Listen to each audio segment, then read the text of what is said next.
So Tanveer case ಬಗ್ಗೆ ಹೇಳೋದಾದ್ರೆ sir? Tanveer case ಬಗ್ಗೆ ಹೇಳಿದ್ರೆ ಅದು ಕೂಡ ಭಾರಿ ದೊಡ್ಡ ಸ್ಟೋರಿ. ನೊಟೋರಿಯಸ್ ಕ್ರಿಮಿನಲ್ ಅವನು. ಓಕೆ. ಭಾಳಷ್ಟು ಕೇಸ್ ಮಾಡಿ ಅವನು ಜೈಲಿಂದ ತಪ್ಪಿಸ್ಕೊಂಡು ಹೋದ್ದು ಕೇಸ್. ಅದು ಸರ್ಕಾರಕ್ಕೆ ಕೂಡ ಸವಾಲಾದ ಕೇಸು. ಯಾವ ಜೈಲಿಂದ? ಇದು ತನ್ವೀರ್ ಆವಾಗ ರೇವಣ್ ಸಿದ್ದೇಶ್ವರ ಸಾಹೇಬರು ಕಮಿಷನರ್ ಆಗಿದ್ದರು. ಅವರಿಗೆ ಕೂಡ ಭಾರಿ ತಲೆನೋವಂಥ ಕೇಸು. ಸರ್ಕಾರ ಕೇಳ್ತಾ ಇದೆ, ಪ್ರೆಸ್ನವರೆಲ್ಲ ಬರಿತಾ ಇದ್ದಾರೆ, ಇವನು ಅಸ್ಟಾನಿಂಗ್ ಆಗಿದ್ದಾರೆ, ಪೊಲೀಸರು ಹಿಡಿದಿಲ್ಲ ಅಂತ ಹೇಳ್ಕೊಂಡು. ಆಗ ನಮಗೊಂದು ಟೀಮ್ ಮಾಡಿದರು. ನಾವು ಅಜೀಮ್ ಇದ್ದ ಅದ್ರ ಜೊತೆಯಲ್ಲಿ, ನನ್ನ ಜೊತೆಯಲ್ಲಿ.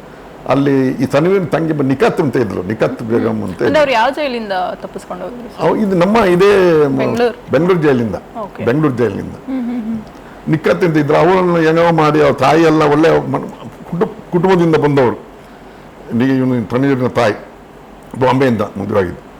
ಅವರು ನಿಖತ್ ಸ್ವಲ್ಪ ಇನ್ಫಾರ್ಮೇಷನ್ ಕೊಟ್ಟು ನಾನು ಕರ್ಕೊಂಡು ಹೋಗ್ತೇನೆ ಅಂತ ಹೇಳ್ಕೊಂಡು, ನಾನು ತೋರಿಸ್ತೇನೆ ಅಂತ ಹೇಳ್ಕೊಂಡು, ಅವ್ರು ಎಲ್ಲಿ ಇರ್ಬೋದು ಅಂತ ಜಾಗ ತೋರಿಸ್ತೇನೆ ಅಂತೇಳಿ ಅವ್ರು ನಮ್ಮನ್ನು ಬಾಂಬೆಗೆ ಹೋಗೋಣ ಅಂತ ಕರ್ಕೊಂಡು ಹೋಗ್ತಾರೆ. ನಮ್ಮ ಜೊತೆಲಿ ಹೆರಾಜ ಇರ್ತಾನೆ, ಒಳ್ಳೆ ಆಫೀಸರು. ಹಾಗೆ ತನ್ವೀರ್ ಹಿರಾಜ ಇರ್ತಾರೆ, ಜೊತೆಯಲ್ಲಿ ಅಜೀಮು, ನಾವು ಇರ್ತೇವೆ, ಮತ್ತು ಮೆರ್ಸಂಗೌಡರು. ಹೀಗೆ ನಾವು ಅಲ್ಲಿ ಬಾಂಬೆಗೆ ಹೋಗ್ತೇವೆ. ಬಾಂಬೆಗೆ ಹೋಗಿ ಒಂದು ಸ್ಲಮ್ಮಿಗೆ ಅವ್ರು ಕರ್ಕೊಂಡು ಹೋಗ್ತಾಳೆ, ಇಲ್ಲಿಗೆ ಬರ್ಬೋದು ಅಂತ ಹೇಳ್ಕೊಂಡು. ಹಾಗೆ ಈ ನಿಖತ್ ಜೊತೆಯಲ್ಲಿ ಇರ್ತಾಳೆ. ಅವಳಿಗೆ ಏನಿದ್ರು ತಮ್ಮ ಹತ್ರ ಬರುವಾಗ ಏನಾದರೂ ಅವಳು ಇಲ್ಲಿ ಬರ್ಬೋದು ಅಂತ ಹೇಳ್ಕೊಂಡು ನಾವು ಅಲ್ಲಿ ಕಾಯ್ತಾ ಇರ್ತೇವೆ. ಇವಳೇ ಫೋನ್ ಮಾಡಿ ಹೇಳಿರ್ತಾಳೆ, ನಾನು ಅಲ್ಲಿ ಬರ್ತೇನೆ ಆ ಮನೆಗೆ, ನೀ ಬಾ ಅಂತ. ಆ ಪ್ರಕಾರ ಅವನು ಬರ್ತಾನೆ. ಬರುವಾಗ ಇವಳು ಹತ್ರ ಬರುವಾಗ ಇವಳಿಗೆ ಮನಸ್ಸು ಬರೋದಿಲ್ಲ ಹಿಡಿದು ಕೊಡಲಿಕ್ಕೆ ಪೊಲೀಸರಿಗೆ. ಸ್ವಲ್ಪ ಸಿಗ್ನಲ್ ಮಾಡ್ತಾಳೆ, ಅವನು ಓಡೋಗ್ತಾರೆ. ಪಕ್ಕದಲ್ಲಿ ರೈಲ್ವೆ ಟ್ರ್ಯಾಕಿಗೆ ಓಡಿಸ್ತಾ ಇರ್ತಾನೆ. ನಮಗೆ ಬೆನ್ನನಿಸೋದು, ನಮ್ಮ ಕೈಯಲ್ಲಿ ಅರ್ಜೆಂಟಿಗೆ ರಿವಾಲ್ವರ್ ಕೂಡ ಒಬ್ಬರ ಕಡೆ ಒಂದು ರಿವಾಲ್ವರ್ ಇರ್ತದೆ. ಸುಮ್ಮನೆ ನಾವು ಕಲ್ ತಗೊಂಡು ರಿವಾಲ್ವರ್ ತಗೊಂಡು ಎದುರಿಸಿ ಕೊಡಿಸ್ತಾ ಇದ್ದೇವೆ. ಕಡೆಗೆ ಹೋಗಿ ಅವನ ಕಡೆಗೆ ಒಂದು ದೊಡ್ಡ ಗೋಡೆ ಸಿಗುತ್ತೆ.